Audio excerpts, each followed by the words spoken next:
नमस्कार दोस्तों, मैं संदीप राव एक बार फिर से स्वामी विवेकानंद कंपटीशन सेंटर झुंझुनू के ऑनलाइन प्लेटफॉर्म पे आपका स्वागत करता हूं, हार्दिक अभिनंदन करता हूं। आज इस क्लास में अपन राजस्थान के इतिहास की चर्चा करेंगे और आज राजस्थान के इतिहास में अपना चर्चा का विषय जिस टॉपिक पे होगा वो टॉपिक या वो सब्जेक्ट वो रहेगा राजस्थान का इतिहास।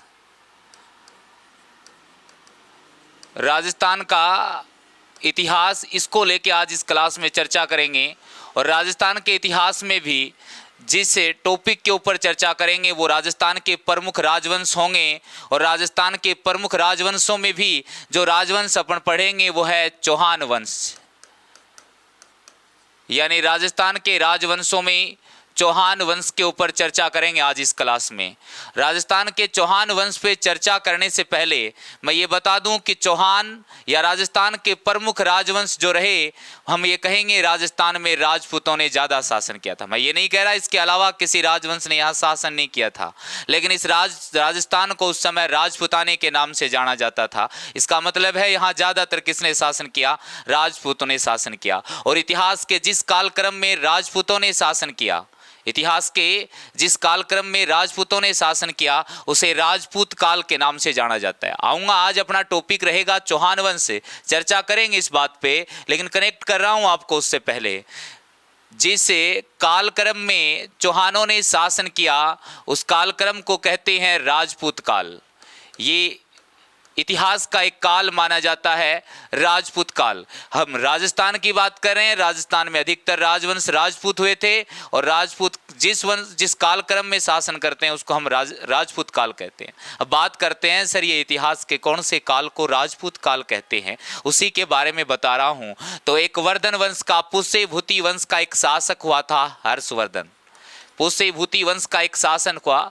मैं ये भारत के इतिहास के संदर्भ में नहीं कर रहा हूँ, मैं राजस्थान के इतिहास के संदर्भ में नहीं, भारत के इतिहास के संदर्भ में बात कर रहा हूँ। एक शासक हुए थे पुष्य भूति वंश के, उनका नाम था हर्षवर्धन और हर्षवर्धन की मृत्यु हुई थी 647 ईस्वी के अंदर। और 647 ईस्वी में जब हर्षवर्धन की मृत्यु हुई, वहीं से भारत के इतिहास में राजपूत काल की क्या मान ली जाती है? शुरुआत। और उसके बाद भारत में 1206 में पहले मुस्लिम वंश की स्थापना हुई थी। उस मुस्लिम वंश का नाम था गुलाम वंश। तो 1206 में स्थापना हुई गुलाम वंश की और वहीं से दिल्ली सल्तनत का प्रारंभ माना जाता है। यहीं से भारत के इतिहास में मुस्लिम साम्राज्य की शुरुआत मानी जाती है।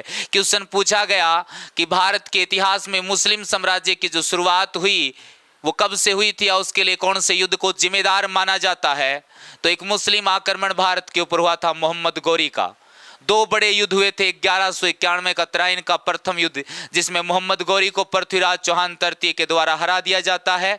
एक 1192 में तराइन का द्वितीय युद्ध, जिसमें मोहम्मद गौरी जीत जाता है, पृथ्वीराज चौहान तृतीय हार जाता है। मोहम्मद गौरी अपने साथ दो व्यक्तियों को लेके आया, एक का नाम था ख्वाजा मोइनुद्दीन चिश्ती और एक का नाम था कुतुबुद्दीन ऐबक। कुतुबुद्दीन ऐबक को तो मोहम्मद गौरी ने भारत में शासन करने की जिम्मेदारी दी और ख्वाजा साहब को धर्म के प्रचार प्रसार की जिम्मेदारी दी थी। और उसके बाद मोहम्मद गौरी की मृत्यु के बाद 1206 में उसी के गुलाम कुतुबुद्दीन ऐबक ने गुलाम वंश की स्थापना कर दी और इस प्रकार से भारत में पहले मुस्लिम साम्राज्य की स्थापना हो जाती है। समझ आया कि भारत में 1206 तक मुस्लिम साम्राज्य नहीं था।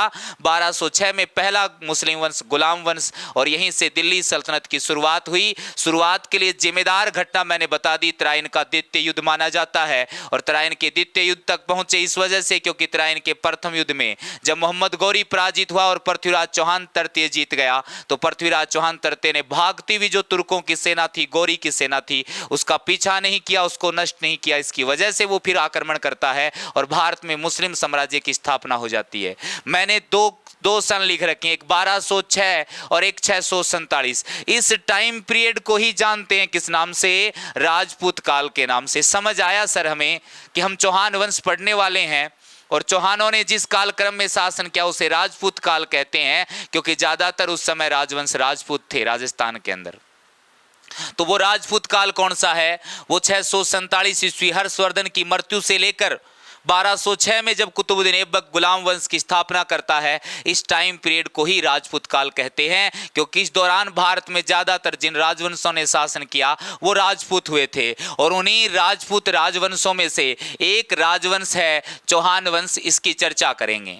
उन्हीं राजपूत राजवंशों में से एक कौन सा है? चौहान, इसकी चर्चा करेंगे। मैं सबसे पहले मैं बात करूंगा कि ये राजपूत कौन थे, ये राजपूत कहां से आए। राजपूत काल में राजपूतों ने शासन किया है। ये चौहान कौन थे, कहां से आए थे, इनकी उत्पत्ति कैसे हुई थी। अगला जो बिंदु अपना रहेगा ना वो उत्पत्ति का रहेगा, लेकिन बात उससे पहले मैं इस चौहान वंश के वंश वृक्ष की कर लेता हूं, क्योंकि हम चौहान वंश राजस्थान के इतिहास में पढ़ रहे हैं और राजस्थान में इन चौहानों का वंश वृक्ष क्या रहा था वो एक बार मैं बता देता हूं। तो बताऊं कि चौहान जब सब पहली बार राजस्थान में आए तो वो जगह थी सांबर। यानी पहली बार चौहान राजस्थान में जिस जगह पर शासन करने के लिए आए ना वो जगह कौन सी थी? सांबर थी। और यहाँ पे एक व्यक्ति जिसका नाम था वासुदेव, डिटेल से बताऊंगा जब सांबर के चौहान पढ़ेंगे, एक बार सिर्फ इसका वंश वृक्ष बता रहा हूं। वासुदेव चौहान, इसने सांबर झील के आसपास के क्षेत्र में चौहान राजवंश की स्थापना कर दी और इस प्रकार से राजस्थान में पहली बार चौहान वंश की स्थापना हुई। तो इस वासुदेव को क्या कहेंगे? चौहानों का संस्थापक, चौहानों का मूल पुरुष कहेंगे, चौहानों का आदि पुरुष कहा जाता है। सांबर से फिर एक शाखा निकल के गई अलग और उसका नाम था नाडोल के चौहान। वो कौन सी जगह के चौहान कहलाए? नाडोल पाली के अंदर। तो ये कौन से चौहान?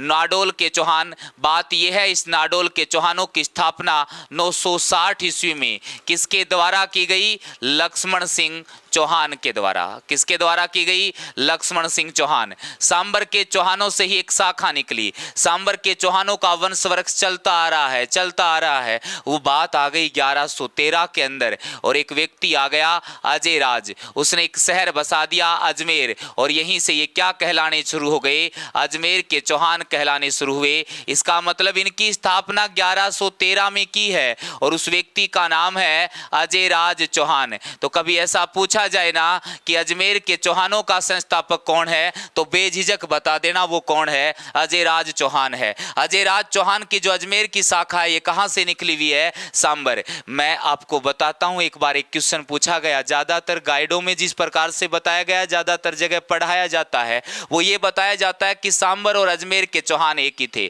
सांबर के चल रहे हैं, बाद में वही हो जाते हैं अजमेर के चौहान। तो हमारे दिमाग में एक माइंड सेट बन गया हमारा, ये कि हमारा माइंड सेट बना कि अजमेर और सांबर तो एक ही है। फिर क्वेश्चन आ गया एग्जाम में, क्वेश्चन आया कि निम्न में से सबसे प्राचीन चौहान शाखा कौन सी है? निम्न में से सबसे प्राचीन चौहान शाखा कौन सी है? सर ये कौन से पूछने वाली बात है? सांबर है ना। ऑप्शन में सांबर नहीं था। ऑप्शन में क्या नहीं था? सांबर नहीं था। ऑप्शन में नाडोल है और ऑप्शन में क्या है? अजमेर। हमने पढ़ा क्या है? सांबर अजमेर एक ही। हाँ सर सांबर नहीं है तो अजमेर आ गया ना, तो आंसर क्या हो जाएगा? अजमेर हो जाएगा। नहीं भाई, अजमेर आंसर नहीं होगा। आंसर क्या होगा इसका? नाडोल। क्योंकि अजमेर तो बसाया ही कब गया है? 1113 में, जबकि नाडोल में तो चौहान वंश की स्थापना कब हो गई? 960 ईस्वी के अंदर हो चुकी है। तो सबसे प्राचीन चौहान शाखा सांबर है। सांबर ना होने की स्थिति में अजमेर करने की गलती मत कर देना। फिर सबसे प्राचीन कौन सी बची? नाडोल के चौहान। नाडोल से जो चौहान निकले ना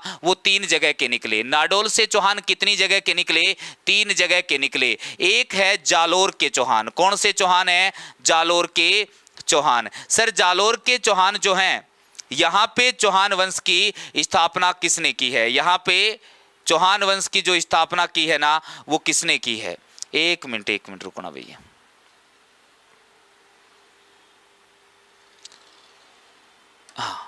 मैं बता रहा था नाडोल के चौहानों से एक शाखा निकली जालोर के चौहान, और जालोर के चौहानों की स्थापना जिस व्यक्ति ने की ना उस व्यक्ति का नाम है कीर्तिपाल चौहान। क्या नाम है उसका? कीर्तिपाल चौहान। इसे कीतु एक महान राजा की संज्ञा दी गई थी मोहनोत नैणसी के द्वारा। किसकी संज्ञा दी गई?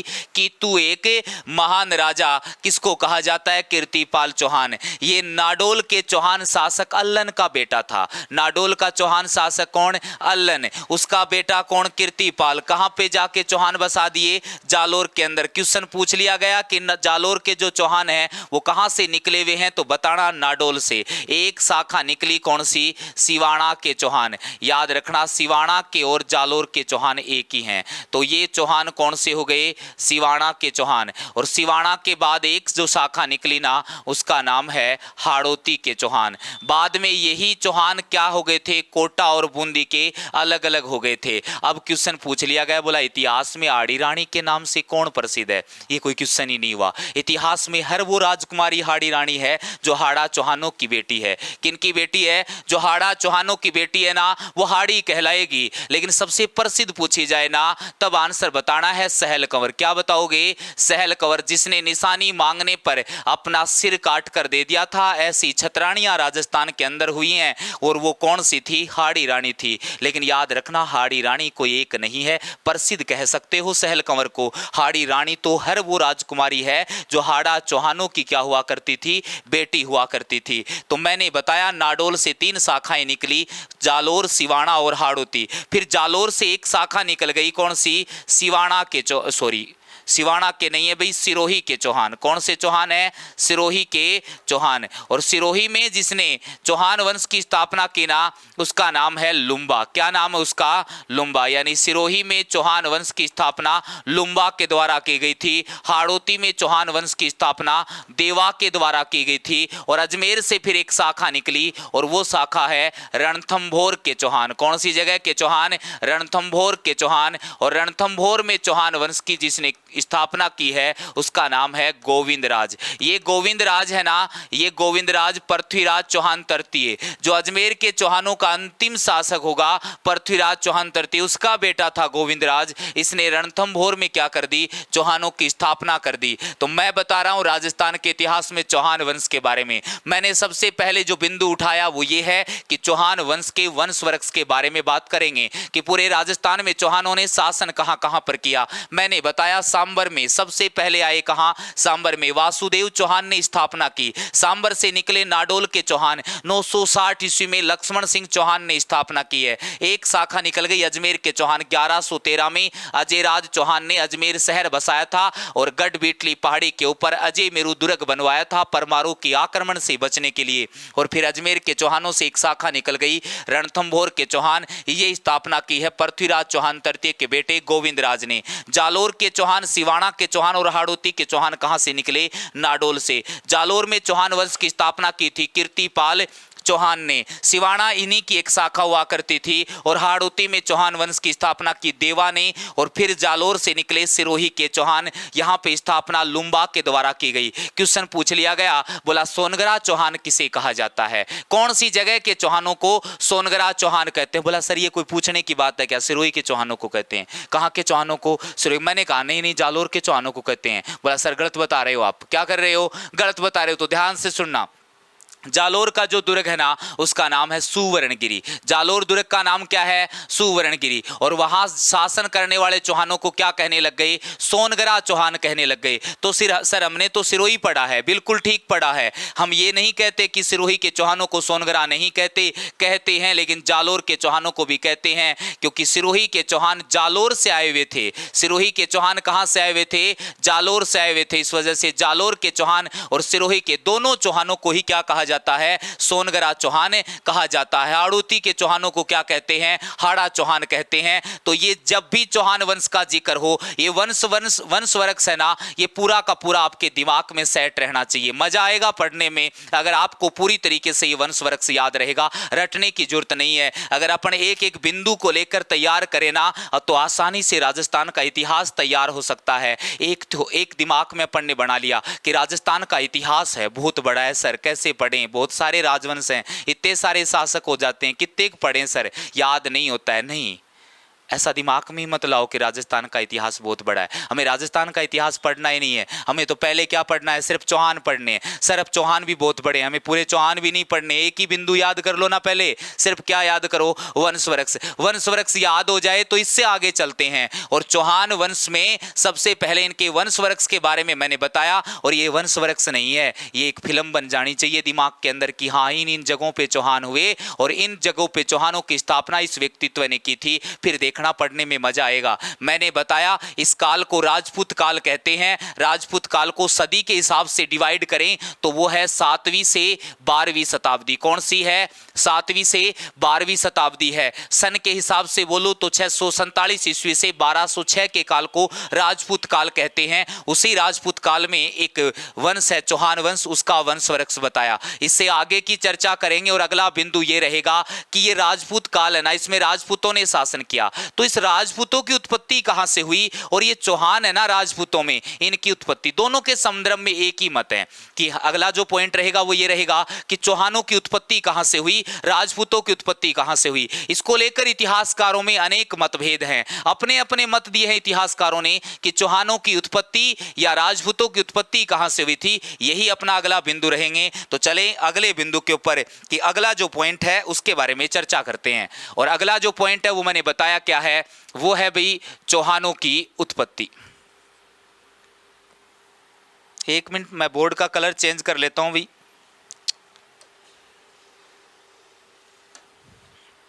हाँ, अगला जो बिंदु है वो है चौहानों की उत्पत्ति, कि चौहान आए कहां से थे, इनकी उत्पत्ति कैसे हुई। और जैसा कि मैंने बताया चौहानों की उत्पत्ति के संदर्भ में अनेक मतभेद हैं, अलग अलग इतिहासकारों ने अलग अलग मत दिए हैं कि चौहानों की उत्पत्ति कहां से हुई। तो वो सर मत कौन कौन से मिलते हैं, पहले बताता हूं कि वो मत कौन कौन से मिलते हैं। एक मत मिलता है कि अग्निकुंड से चौहानों की उत्पत्ति हुई थी, यानी चौहान क्या थे, अग्निवंशीय थे। एक मत मिलता है कि चौहान जो थे ना ये सूर्यवंशी थे, ठीक बात है, होंगे। एक मत मिलता है कि चौहान जो थे ना ये ब्राह्मण वंशी थे। और एक मत मिलता है कि चौहान जो थे ना वो विदेशी थे। और एक मत मिलता है कि चौहान जो थे ना ये चंद्रवंशी थे। तो सर एक्चुअल में थे क्या ये, किसने चंद्रवंशी बताया, किसने विदेशी बताया, किसने ब्राह्मण वंशी बताया, किसने सूर्यवंशी होने का मत दिया है और किसने अग्निवंशी होने का मत दिया है। मैंने ऊपर पॉइंट तो लिखा है, चौहान पढ़ रहे हैं तो चौहान ही लिखूंगा ना, चौहानों की उत्पत्ति। लेकिन याद रखना यही राजपूतों के संदर्भ में भी है। अगर चौहान ना बोल के वो ये कह दे राजपूतों की उत्पत्ति, सेम रहेगा। राजपूतों की उत्पत्ति हो चाहे चौहानों की उत्पत्ति, उसके संदर्भ में ये सेम रहेगा। अग्निकुंड से हुई, सूर्यवंशी थे, ब्राह्मण वंशी थे, विदेशी थे या चंद्रवंशी थे। ध्यान से देखना, सबसे पहले वाले बिंदु के ऊपर चर्चा करते हैं कि चौहानों की उत्पत्ति कहां से हुई, अग्निकुंड से हुई थी। चौहान तो कौन थे, अग्निवंशीय थे। तो सर ये मत कौन देता है, ध्यान से देखना। एक व्यक्ति का नाम था चंद्रबरदाई, लिखा हुआ मिलता है चंद्रबरदाई, नहीं भाई नाम था चंद्रबरदाई। क्या नाम है, चंद्रबरदाई। चंद्रबरदाई ने एक ग्रंथ लिखा और उस ग्रंथ का नाम है पृथ्वीराज रासो।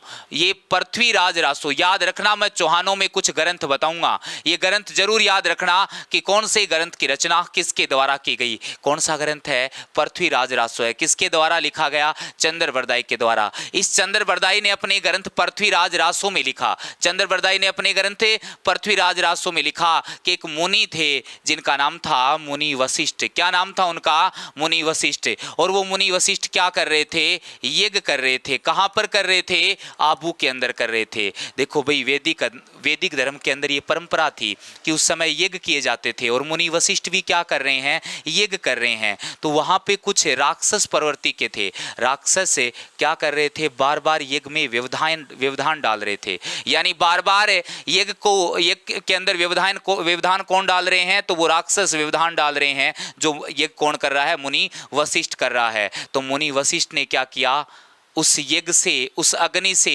4 योद्धा उत्पन्न किए। उस अग्नि से कितने योद्धा उत्पन्न किए, 4 योद्धा उत्पन्न किए। वो 4 योद्धा कौन से थे, तो याद रखना प्रतिहार, परमार, चालुक्य। और चालुक्यों को ही बोलते हैं क्या, सोलंकी। चालुक्यों को ही क्या बोला जाता है, सोलंकी। और एक थे भाई चौहान, इसको चहमान भी बोलते हैं, चौहान भी बोलते हैं, एक ही बात है।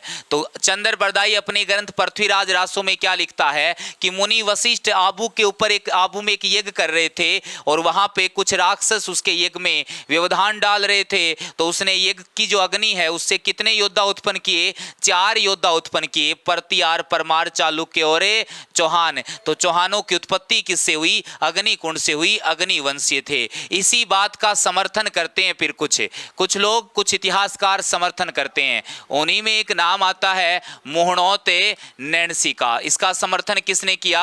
मोहनोते नैणसी ने। यानी मोहनोत नैणसी ने भी जब राजस्थान का इतिहास लिखने का काम किया तो उसने सेम वही बातें लिख दी जो पृथ्वीराज रासो में किसके द्वारा लिखी गई? चंद्र बरदाई के द्वारा लिखी गई। वही बातें सेम लिख दी मोहनोते नैणसी ने। मोहनोत नैणसी का जिक्र आया, कुछ बातें बताऊंगा इसके बारे में, याद रखना। मोहनोत नैणसी को राजस्थान का अबुल फजल कहा जाता है। मोहनोत नैणसी को क्या कहते हैं? राजस्थान का अबुल फजल कहा जाता है। और क्या याद रखना है सर इसके बारे में? याद रखना, मोहनोत नैणसी को राजस्थान में जनगणना का अग्रज कहा जाता है। मोहनोत नैणसी को राजस्थान में क्या कहते हैं? जनगणना का अग्रज कहते हैं। क्यों कहते हैं सर? तो इसका एक ग्रंथ था जिसका नाम था मारवाड़ रा परगनारी विगत। कौन सा ग्रंथ है? मारवाड़ रा परगनारी विगत। इस ग्रंथ में इसने क्या किया?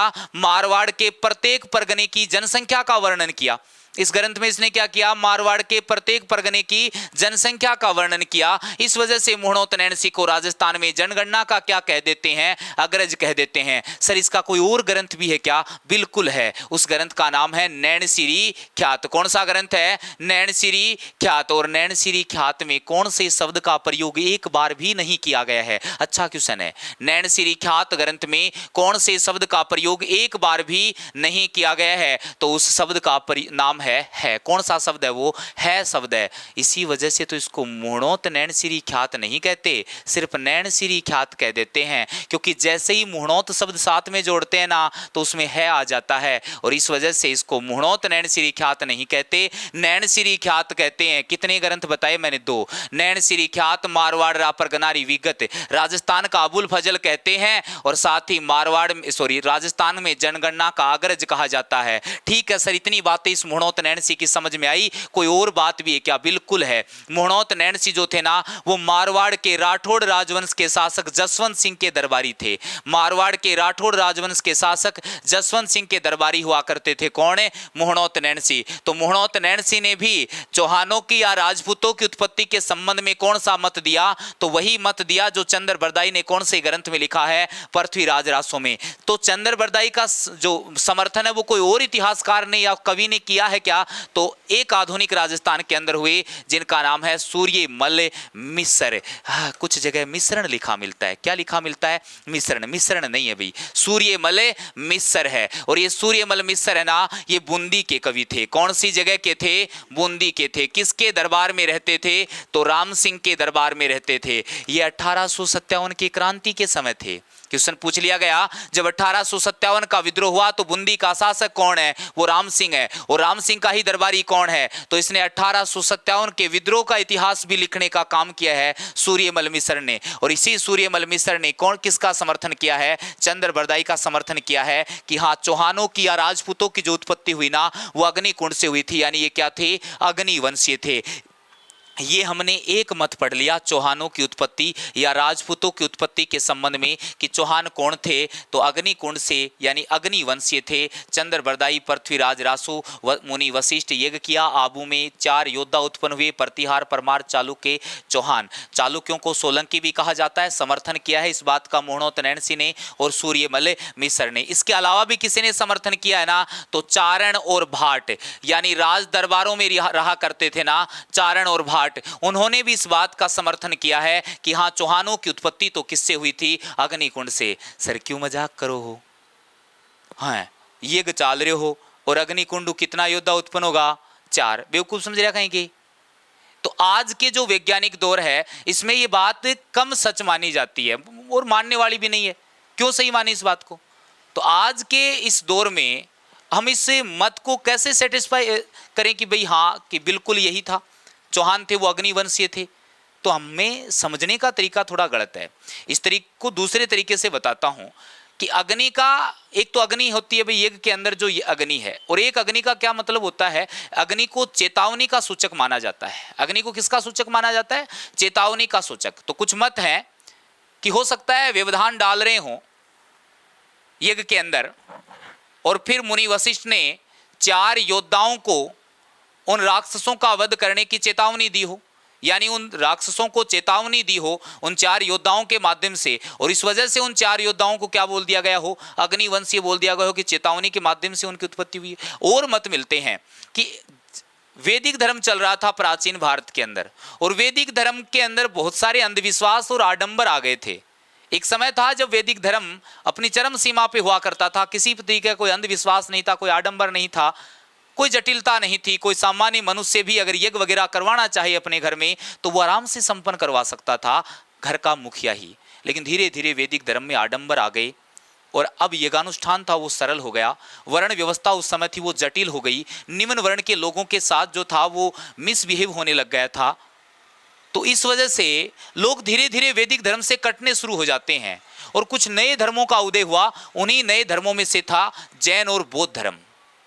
यानी प्राचीन भारत में 2 नए धर्म आए, जैन और बौद्ध। मैंने थोड़े से शब्दों में बता दिया क्यों आए, क्योंकि वैदिक धर्म में जटिलता आ गई थी, आडंबर आ गए थे, तो लोगों ने दूसरे रास्ते अपनाने शुरू कर दिए।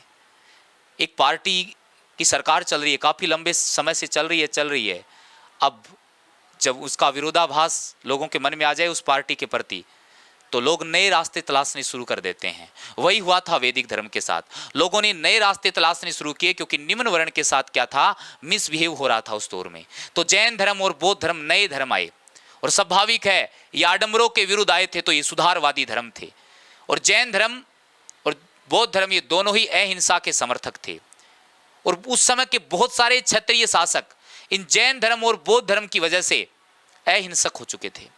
बहुत सारे शासक कौन, किसकी वजह से, इस जैन और बौद्ध के प्रभाव की वजह से। यानी उन शासकों के ऊपर इन धर्मों का प्रभाव पड़ा और वो क्या हो गए, अहिंसक हो गए। एक एग्जाम्पल बताऊं आपको, तो कलिंग का युद्ध हुआ था और उसके बाद अशोक थे ना, वो अहिंसक हो गए थे। यानी एक क्रूर शासक, एक हिंसक शासक अशोक क्या बन जाता है, एक अहिंसक शासक बन गया। उसने बौद्ध धर्म ग्रहण कर लिया था। तो जैन और बौद्ध के प्रभाव में आके उस समय के बहुत सारे क्षत्रिय क्या हो चुके थे, अहिंसक हो चुके थे। जिससे क्या हुआ कि राक्षस प्रवृत्ति के लोगों का प्रभाव लगातार बढ़ने लग गया था और भारत में अनेक विदेशी आक्रमण होने लग गए थे।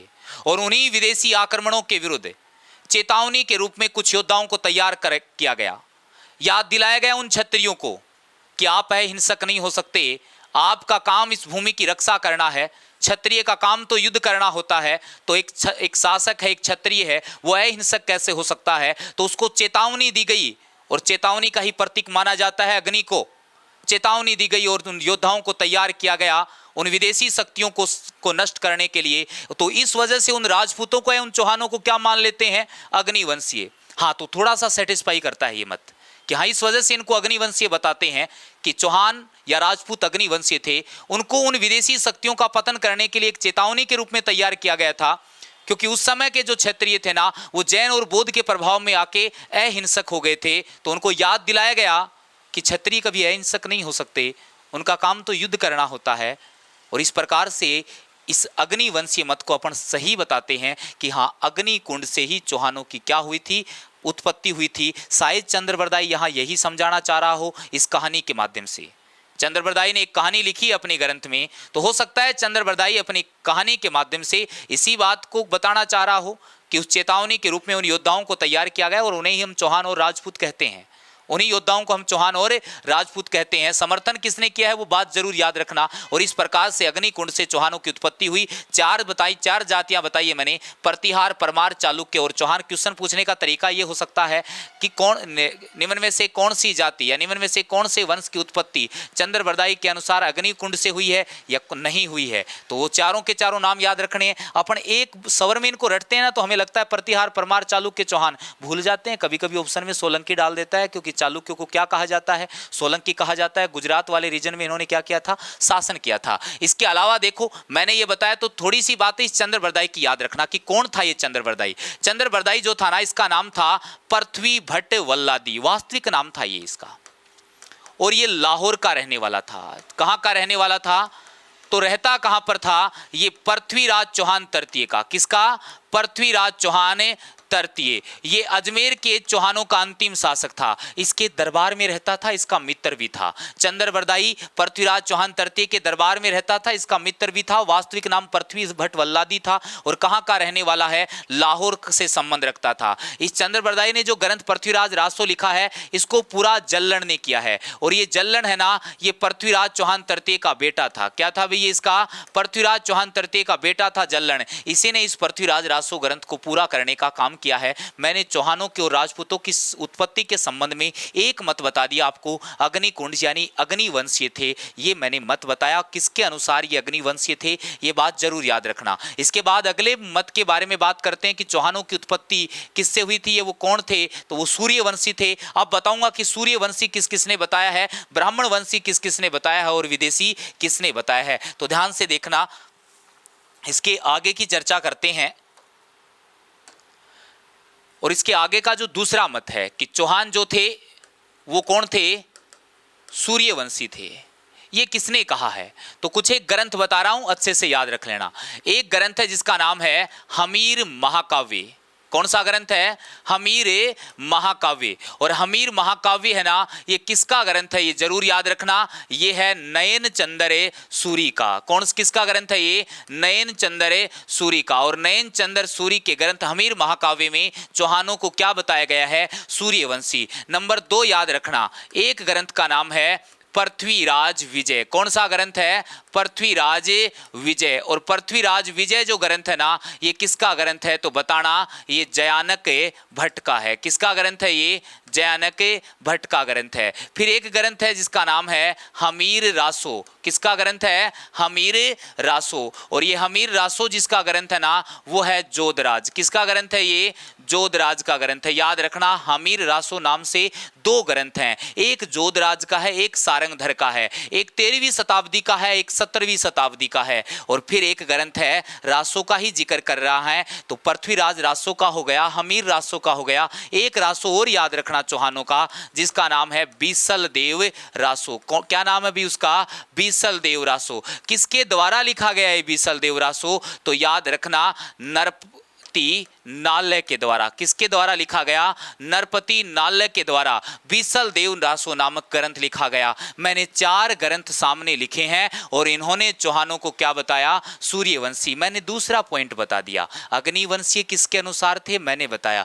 चौहानों की उत्पत्ति या राजपूतों की उत्पत्ति ये कौन थे, तो मैंने अगला मत बताया, सूर्यवंशी थे। किसने कहा है, ग्रंथ अच्छे से याद रखना। हो सकता है सूर्यवंशी ना पूछे, वो सीधा पूछ ले हमीर महाकाव्य किसका ग्रंथ है। याद रखना, हमीर महाकाव्य के रचयिता नयन चंद्र सूरी हैं, पृथ्वीराज विजय के रचयिता जयानक भट्ट हैं, हमीर रासो के जोधराज हैं, बीसल देव रासो के कौन है, नरपति नाल्य हैं। सर अगला मत बताओ। अगला मत है कि चौहान जो थे ना, ये ब्राह्मण वंशी थे। ये कौन थे, ब्राह्मण वंशी थे। सर एक बार ये मेरी तरफ कर दो, मेरे को लगे कि भाई कहां तक आ रहा है। तो ये ब्राह्मण वंशी थे। ब्राह्मण वंशी किसने बताया है, मैं ब्राह्मण वंशी में बता देता हूं। एक तो कवि जान कवि थे, इनका ग्रंथ था कायम खां रासो। कौन सा ग्रंथ है, कायम खां रासो। और कायम खां रासो के अलावा देखो और कौन सा ग्रंथ है जो इनको ब्राह्मण वंशी बताता है, तो गोपीनाथ शर्मा। क्या नाम है, गोपीनाथ शर्मा। इन्होंने क्या कहा कि ये जो राजपूत ये चौहान हुए ना, ये ब्राह्मणों की संतान थे। एक है भाई दशरथ शर्मा। क्या नाम है, दशरथ शर्मा। ये राजस्थान के इतिहासकार हुए हैं गोपीनाथ शर्मा के अनुसार, ये दशरथ शर्मा के अनुसार। ये इन्होंने भी क्या कहा कि चौहान जो थे ना, ये ब्राह्मण वंशी थे। एक ग्रंथ है जिसका नाम है बिजोलिया शिलालेख। कौन सा शिलालेख है, बिजोलिया शिलालेख। और बिजोलिया शिलालेख जो है ना, वो बिजोलिया शिलालेख कहता है कि ब्राह्मण वंशी थे। और कौन से गोत्र के ब्राह्मण थे, तो वत्स गोत्र के ब्राह्मण थे। मैंने 2 मत और बता दी अग्निवंशीय के बाद। सूर्यवंशी बताया चौहानों को किसने, चौहानों को ब्राह्मण वंशी किसने बताया कि चौहान जो थे ना, ये ब्राह्मणों की संतान थे। तो ये कौन कहता है, ये कवि जान का ग्रंथ कायम खां रासो कहता है, ये गोपीनाथ शर्मा कहता है, ये डॉक्टर दशरथ शर्मा कहता है, और बिजोलिया शिलालेख कहता है कि ये तो ब्राह्मण तो थे, लेकिन कौन से गोत्र के थे, वत्स गोत्र के थे। इस बात को कैसे प्रमाणित करें कि हाँ ये ब्राह्मणों की ही संतान थे। तो याद रखना, पहले क्या हुआ करता था, मुखिया जो हुआ करता था ना सारे सिस्टम का, वो पुरोहित हुआ करता था। पुरोहित, और उस समय वर्ण हुआ करते थे, जाति नहीं हुआ करती थी प्राचीन भारत में। एक वर्ण था ब्राह्मण वर्ण, और ब्राह्मण वर्ण से ही आता था कौन, पुरोहित। तो फिर अपनी कोई भी पहचान बताता था ना, तो वो उस पुरोहित से बताया करता था कि मेरा पुरोहित फला। तो उस पुरोहित से अपनी पहचान बताने के कारण अब उन्हीं पुरोहितों की जो संतान है ना, वही क्या कहलाते हैं, राजपूत कहलाते हैं, या उन्हीं राजपूतों में कोई एक की बात करें तो चौहान कहलाते हैं। इस प्रकार से इस बात को प्रमाणित किया जा सकता है कि उन्हीं पुरोहितों की संतान है, क्योंकि उस समय शासन व्यवस्था जो हुआ करती थी ना, मुखिया जो हुआ करता था ना, वो पुरोहित हुआ करता था, पुरोहित ब्राह्मण हुआ करता था और उन्हीं की संतान। तो शायद हो सकता है वो पुरोहित वत्स गोत्र का हो और उन्हीं की संतान ये चौहान हो। ऐसा किसने कहा, बिजोलिया शिलालेख ने कहा कि चौहान ब्राह्मण वंशी थे, और कौन से गोत्र के थे, वत्स गोत्र के थे। तो मैंने 3 मत बताए हैं अब तक कि ये अग्निवंशीय किसके अनुसार हैं, चौहान या राजपूत, ये चौहान या राजपूत सूर्यवंशी किसके अनुसार हैं, या ये ब्राह्मण वंशी किसके अनुसार हैं। 2-3 मत और बचे हैं, उनके बारे में चर्चा करते हैं। तो अगला मत कौन सा है, इसके बारे में बताता हूं आपको। तो एक मत मिलता है कि चौहान जो थे ना, ये विदेशी थे। चौहान जो थे ये कौन थे, विदेशी थे। और विदेशी का जिक्र आते ही आपके दिमाग में एक नाम आ जाना चाहिए, और वो कौन सा है, कर्नल जेम्स टोड। क्या नाम है उसका, कर्नल जेम्स टोड। सारी बातें छोड़ो, एक बार कर्नल जेम्स टोड की ही बात करते हैं। कर्नल जेम्स टोड को क्या कहा जाता है, तो राजस्थान के इतिहास का पितामह कहा जाता है। राजस्थान के इतिहास का पितामह किसे कहते हैं, कर्नल टोड को। घोड़े वाला बाबा किसे कहते हैं, कर्नल जेम्स टोड को। सर कोई एक बुक बताओ इसकी, एनाल्स एंटिक्विटीज ऑफ राजस्थान जो है वो किसकी पुस्तक है, कर्नल टोड की पुस्तक है। सर कर्नल टोड के गुरु का नाम क्या है, तो कर्नल टोड के गुरु का नाम येती ज्ञानचंद है। एक बार के लिए इतनी बात याद रख लो, कर्नल टोड के गुरु का नाम येती ज्ञानचंद। कर्नल टोड को राजस्थान के इतिहास का पितामह कहते हैं। कर्नल टोड जो है ना, इसको घोड़े वाला बाबा के नाम से जाना जाता है। इसने संपूर्ण राजपुताने का भ्रमण किया था। एक रियासत को छोड़कर आपको कमेंट करके बताना है कि वो एक रियासत कौन सी रही जिसमें कर्नल टोड ने भ्रमण नहीं किया था। तो कर्नल टोड ने संपूर्ण राजपुताने का भ्रमण किया था। इसके बाद कर्नल टोड ने क्या कहा कि ये चौहान, ये राजपूत, ये कौन थे, ये विदेशी थे। और क्या कहा, किनकी संतान थे, शक व सीथियन, एक विदेशी जाति जिसका नाम है शक व सीथियन। तो चौहानों की उत्पत्ति या राजपूतों की उत्पत्ति विदेशी जाति शक व सीथियन से बताने वाला कौन है, वो कर्नल टोड है। और कर्नल टोड का समर्थन किया इस व्यक्ति ने कि हाँ, कर्नल टोड ने जो कहा बिल्कुल ठीक कहा है। वो समर्थन किसने किया है, विलियम क्रुक ने किया है। किसने किया है, विलियम क्रुक के द्वारा समर्थन किया गया है कि हाँ, चौहानों की उत्पत्ति या राजपूतों की उत्पत्ति विदेशी जाति शक व सीथियन से हुई है। एक मत याद रहा। अगला मत याद रखना V.A. स्मिथ का। किसका याद रखोगे, V.A. स्मिथ का। V.A. स्मिथ ने कहा कि ठीक है, ये विदेशी थे, लेकिन इसकी कौन सी विदेशी जाति, हूणों से इसकी उत्पत्ति मानी है। कौन सी विदेशी जाति से उत्पत्ति मानी, तो हूणों से इसकी उत्पत्ति मानी है। किसने माना है, ये V.A. स्मिथ ने माना है। हूण नाम आया ना, हूण, तो याद रखना ये हूण की जड़ थी। क्या थी ये, हूण की जड़ थी। ये विदेशी जाति थी, एक आक्रमणकारी जाति थी। क्वेश्चन बना यहां से एक, राजपुताने के किस शासक ने हूणों की सहायता से अपने साम्राज्य का विस्तार किया था। संपूर्ण राजपुताने को नुकसान हो रहा था, किसकी वजह से, संपूर्ण राजपुताने को नुकसान हो रहा था हूणों की वजह से, क्योंकि ये आक्रमण कर रहे थे बार बार। लेकिन एक शासक समझदार निकला राजस्थान का, और उसने इसी हूणों की सहायता से अपने साम्राज्य का विस्तार कर लिया। कौन था वो, तो वो मेवाड़ के गुहिल वंश का शासक था अल्लट। मेवाड़ के गुहिल वंश का शासक कौन है, अल्लट। अल्लट ने क्या किया, हूण राजकुमारी हरिया देवी से विवाह कर लिया। हूण राजकुमारी, अब बताओ अपने जवाई को मारेंगे क्या, हरिया देवी से विवाह कर लिया। अब जवाई को तो मारने से रहे, तो क्या हुआ, उल्टे सहायता की इन्होंने, और अल्लट ने इसका फायदा उठाया, हूणों की सहायता से अपने साम्राज्य का विस्तार कर लिया। तो राजपुताने के किस शासक ने हूणों की सहायता से अपने साम्राज्य का विस्तार किया, तो बता देना, मेवाड़ के गुहिल वंश के शासक अल्लट ने हूणों की सहायता से साम्राज्य का विस्तार किया था। और उसी हूण जाति से उत्पत्ति मानी है V.A. स्मिथ ने, किसकी, चौहानों की और राजपूतों की। और किसने, तो एक इतिहासकार है, एक नाम है जिसका नाम है कनिघम। और कनिघम कहता है कि चौहानों की जो उत्पत्ति हुई या राजपूतों की जो उत्पत्ति हुई वो विदेशी जाति कुषाण से हुई थी। किस, कौन सी विदेशी जाति, यानी कुषाणों से उत्पत्ति बताई है। इसके अलावा नाम याद रखना, doctor D.R. Bhandarkar. Doctor DR. Bhandarkar, इसने भी कहा कि चौहान विदेशी थे और कौन सी जाति से, खज जाति से। क्वेश्चन पूछा गया था एक बार ये कि चौहानों की उत्पत्ति खज जाति से किसने मानी है, तो डॉक्टर डी.आर. भंडारकर ने चौहानों की उत्पत्ति खज जाति से मानी है, विदेशी जाति थी। तो जाति विशेष का नाम ना दे तो हम ये कहेंगे कि हाँ, विदेशी का समर्थन किया है डॉक्टर डी.आर. भंडारकर ने। और एक नाम याद रखना, डॉक्टर ईश्वरी प्रसाद के अनुसार भी चौहानों की जो उत्पत्ति हुई ना, वो किससे हुई थी, तो याद रखना ईश्वरी प्रसाद भी कहता है कि ये विदेशी थे। क्या थे ये, विदेशी। मैंने 4 मत बता दिए।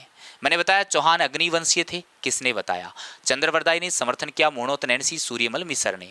उसके बाद चौहान सूर्यवंशी हैं, किसने कहा, हमीर महाकाव्य नयन चंद्र सूरी। उसके बाद पृथ्वीराज विजय जयनक भट्ट, हमीर रासो जोधराज का। एक हमीर रासो अलग है, वो सारंगधर का है। इसके अलावा बिसल देव रासो नरपति नालय का। ग्रंथ किसके हैं ये जरूर याद रखना। सूर्यवंशी के बाद मैंने ब्राह्मण वंशी बताए, तो गोपीनाथ शर्मा, डॉक्टर दशरथ शर्मा।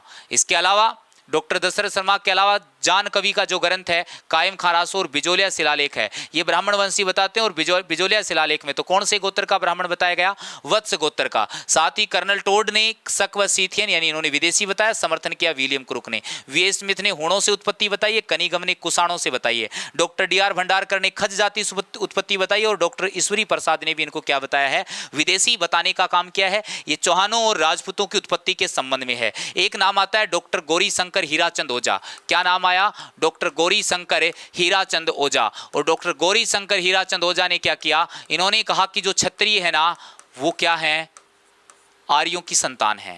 क्षत्रिय हैं, ये किसकी संतान है, आर्यों की संतान है। और ये चौहानों के संदर्भ में याद रखना, गौरी शंकर हीराचंद ओझा ने भी इनको सूर्यवंशी बताने का काम किया है। क्या बताने का काम किया है, तो डॉक्टर हीराचंद ओझा ने, गौरी शंकर हीराचंद ओझा ने भी इनको सूर्यवंशी बताया है। साथ ही गौरी शंकर हीराचंद ओझा ने क्षत्रियों को किन की संतान बताया, आर्यों की संतान बताया। आर्य कौन थे, जो वैदिक संस्कृति का निर्माण करते हैं वही आर्य थे। वैदिक संस्कृति का इंडियन हिस्ट्री पढ़ाऊंगा, उसमें बात करेंगे पाषाण काल, सिंधु काल और सिंधु काल के बाद वैदिक काल की। और वैदिक काल में बताऊंगा कि आर्य कहां से आए, कौन थे और किस प्रकार से इन्होंने इस वैदिक संस्कृति का, वैदिक सभ्यता का निर्माण किया था। एक बार के लिए इतना याद रखना कि क्षत्रियों को आर्यों की संतान बताने वाला व्यक्ति कौन है, तो डॉक्टर गौरी शंकर हीराचंद ओझा। मैं एक डॉक्टर दशरथ शर्मा बता के गया था, इसने इन चौहानों को चंद्रवंशी बताने का काम भी किया है। क्या बताने का काम किया है, चंद्रवंशी बताने का काम भी किया है। तो ये कुछ एक मत थे कि ये चौहान या राजपूत के संदर्भ में याद रख सकते हैं। ये मूल रूप से मैंने चौहानों के संदर्भ में बताया।